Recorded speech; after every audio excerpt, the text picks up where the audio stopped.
Bueno, el día de hoy vengo a hacer una exposición sobre la audiencia de formulación de imputación. Soy estudiante de Derecho de la Universidad Santo Tomás, C. Aguas Claras de Villavicencio, para la clase de Consultorio Jurídico Oralidad. Mi nombre es Diego Alejandro Vera Rivas. Pues vamos a dar inicio. La audiencia de formulación de imputación está consagrada en el artículo 286 a 288 del Código de Procedimiento Penal. Respecto a la noción, el artículo 153 de la Ley 906 del 2003 nos dice que son audiencias preliminares aquellas en las cuales se resuelven las actuaciones, peticiones y decisiones que no se abordan ni en la audiencia de formulación de acusación, ni en la preparatoria, ni en lo del juicio oral. Las audiencias preliminares son llevadas a cabo ante el juez de control de garantía. Por el contrario, la audiencia de formulación de acusación, la de juicio oral y la preparatoria son llevadas ante el juez de conocimiento. El artículo 154, numeral 6, estableció que la formulación de la imputación debe ser llevada a cabo a través de una audiencia preliminar. En cuanto a la definición, encontramos que la palabra imputar proviene del latín imputare, que significa atribuir a otro una culpa, delito o acción. El artículo 286 estableció un concepto. Dijo que la formulación de la imputación era ese acto a través del cual la Fiscalía General de la Nación comunica a una persona su calidad de imputado. Esto en audiencia llevada a cabo por un juez de control de garantías. Este aparte subrayado con rojo fue demandado en el año 2013 y resuelto por la Corte Constitucional en sentencia C-303. Prácticamente alegaban que la persona, es decir, el indiciado, acá jugaba un papel pasivo, puesto que no tenía derecho de defensa en cuanto a la imputación. Sin embargo, la Corte Constitucional fue clara en tres aspectos y dijo lo siguiente. Uno, que la audiencia de formulación de imputación tenía como objetivo informarle a una persona que se estaba llevando a cabo una investigación penal en su contra. Dos, que existía un momento oportuno en el sistema penal acusatorio en el que el fiscal le iba a dar a conocer aquellas situaciones concretas respecto sobre los cuales iba a girar el proceso penal. Y por último, que si bien la persona no podía ejercer su derecho de defensa en la audiencia de formulación de imputación, el imputado podría hacerlo durante todo el procedimiento penal. Ahora, los requisitos para la formulación son los siguientes. Primero, que exista un hecho delictivo. Segundo, que haya inferencia razonable de la autoría o participación del investigado en los hechos. Tercero, que esa inferencia razonable debe estar fundada o debe surgir de los elementos materiales probatorios, evidencia física o la información obtenida legalmente. Y por último, que haya presencia del imputado y de su defensor en la audiencia. Respecto a la presencia del imputado, más adelante tocaré lo referente a la rebeldía, a la contumacia. Ahora bien, el término para adelantar la formulación de la imputación se encuentra consagrado en el parágrafo del artículo 175. Este nos dice que el fiscal tiene 2 años contados a partir desde el momento de la recepción de la noticia criminis para adelantar la formulación de la imputación. Pero este término cambia a 3 años si se trata de concurso de delitos o si son 3 o más los imputados, y 5 años si se trata de delitos de competencia que sean del juez penal del circuito especializado. El contenido de la imputación establecido en el artículo 288 nos indica lo siguiente. Primero, el fiscal debe expresar oralmente la individualización concreta del imputado, incluyendo su nombre, los datos que sirvan para identificarlo y el domicilio de citaciones. Segundo, debe haber una relación clara y sucinta de los hechos jurídicamente relevantes en lenguaje comprensible.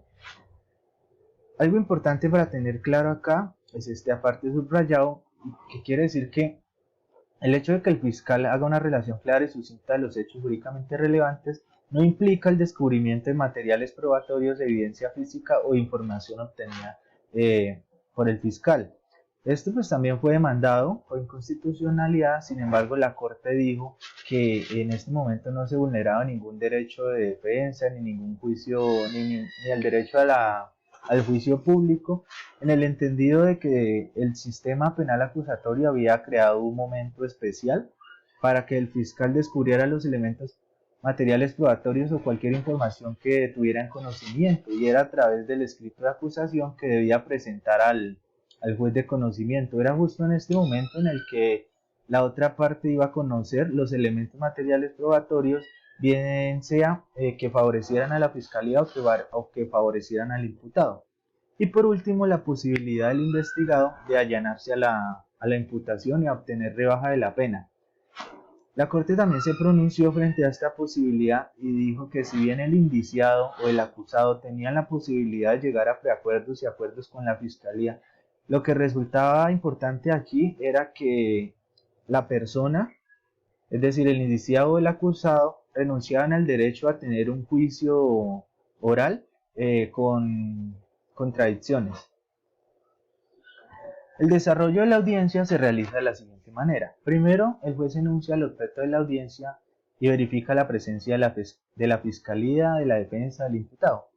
El juez ilustra la metodología de la audiencia de la siguiente manera. Dice que las intervenciones deben ser claras, concretas, precisas, que no habrá lugar a repeticiones, fijará el tiempo de las intervenciones. Si son varios los sujetos de alguna de las partes, pues dirá que únicamente se refieran a lo realmente importante y limitará el tiempo de las lecturas de documentos a lo estrictamente necesario. Después de que el juez fija estos parámetros, interviene de primeras pues, el fiscal. Primero indica la individualización o identificación de la persona que se va a imputar. Hace un breve relato de la morfología de la persona. Segundo, hace una relación clara y sucinta de los hechos jurídicamente relevantes. Expone la calificación jurídica de la conducta y de la pena prevista. Acredita el cumplimiento de condiciones de procedibilidad en delitos querellables. Y por último, informa sobre la posibilidad de allanarse la imputación, las consecuencias procesales y punitivas de esta.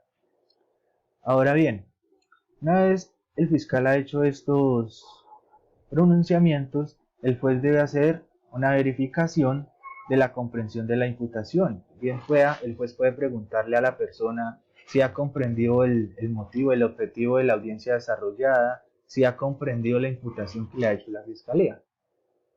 Además, va a informar los derechos y garantías del imputado en términos comprensibles, es decir, le va a decir que tiene derecho a guardar silencio, que tiene derecho a no autoincriminarse, que tiene derecho a no declarar en contra de sus familiares dentro del cuarto grado de consanguinidad, segundo de afinidad o único civil, que tiene derecho a un abogado, que tiene derecho a que se le desarrolle un juicio oral, que tiene derecho a presentar y a controvertir pruebas.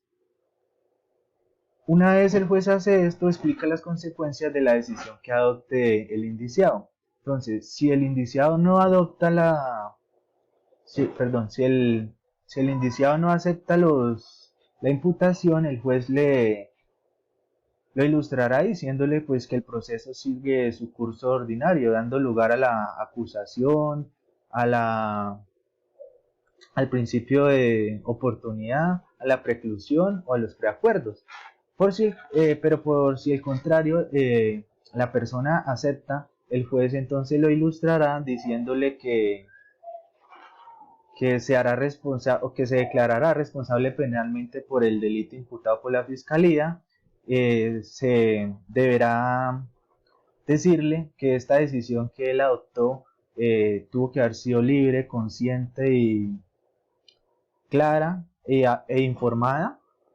De la misma manera le indicará que probablemente se emita una sentencia condenatoria en su contra y que a consecuencia de ello podrá purgar una pena, que se le inscribirá en su historial pues esta sentencia, y que además renunciará a su derecho de no autoincriminarse y de guardar silencio. Por último, le preguntará al imputado si acepta o no los cargos. En caso de que el imputado acepte los cargos, entonces el juez lo primero que hará será advertir que esa decisión haya sido libre, consciente y de manera informada. Si fue así, el juez procederá a imponer de forma preventiva aquella sanción que el imputado debe abstenerse de vender sus bienes dentro de un término de 6 meses, a menos que dicha venta sea, y se pruebe que dicha venta sea para garantizar o para indemnizar de una manera u otra las víctimas. Y por último, pues dejará claridad respecto a la fecha de la audiencia de formulación de imputación. Ahora bien, la contumacia, consagrada en el artículo 291. Si el indiciado, habiendo sido citado en los términos ordenados por este código, sin causa justificada, así sea sumariamente, no compareciera a la audiencia, ésta se realizará con el defensor que haya designado para su representación. Si este último tampoco concurriera a la audiencia sin que justifique su inasistencia, el juez procederá a designarle defensor en el mismo acto de la lista suministrada por el Sistema Nacional de Defensoría Pública, en cuya presencia se formulará la imputación.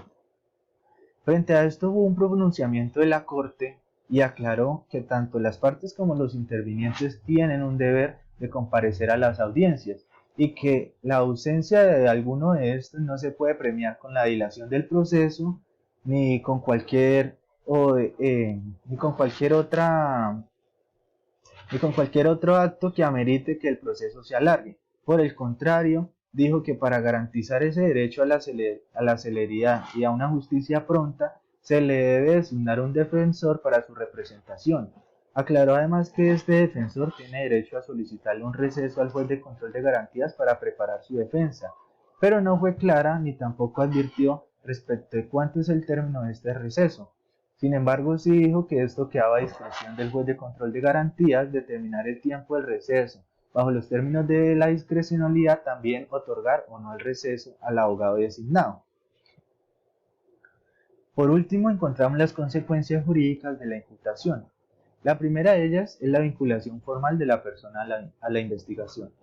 La segunda es que empiezan a correr los términos para que la Fiscalía concluya la investigación con acusación o preclusión según lo establecido en el artículo 175. Entonces, una vez se finaliza la audiencia de formulación de la imputación, al día siguiente empiezan a correr los 90 días que tiene el fiscal para presentar el escrito de acusación o para solicitar la preclusión. Son 90 días, pero si se trata de concurso de delitos o 3 o más los imputados, serán 120 días. De la misma manera, si se trata de delitos que sean competencias del juez penal del circuito especializado. ¿Qué pasa si el fiscal deja vencer estos términos? Inmediatamente perderá competencia y deberá comunicarle a su superior para que éste designe a un nuevo fiscal. Los términos de este nuevo fiscal son diferentes. Serán de 60 días para presentar el escrito de acusación o la solicitud de preclusión y serán de 90 días si se trata de concurso de delitos, si son 3 o más los imputados o si se trata de delitos de competencia del juez penal del circuito especializado. Ahora bien, otra consecuencia es que el juez ordenará que no se enajenen bienes sujetos a registro dentro de los 6 meses siguientes.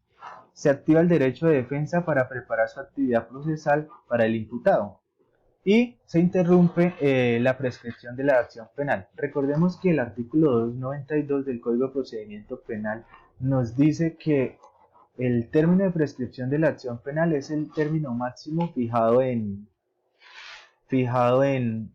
la pena para la conducta. También nos dice que nunca el término de la prescripción penal será inferior a 5 años ni superior a 20 años. Además, otra consecuencia es que se crea la etapa procesal para dar aplicación al principio de oportunidad y la preclusión, y por último, pues que es un requisito básico para solicitar medida de aseguramiento. Con esto concluyo lo que respecta a la audiencia de formulación de imputación y pues muchas gracias.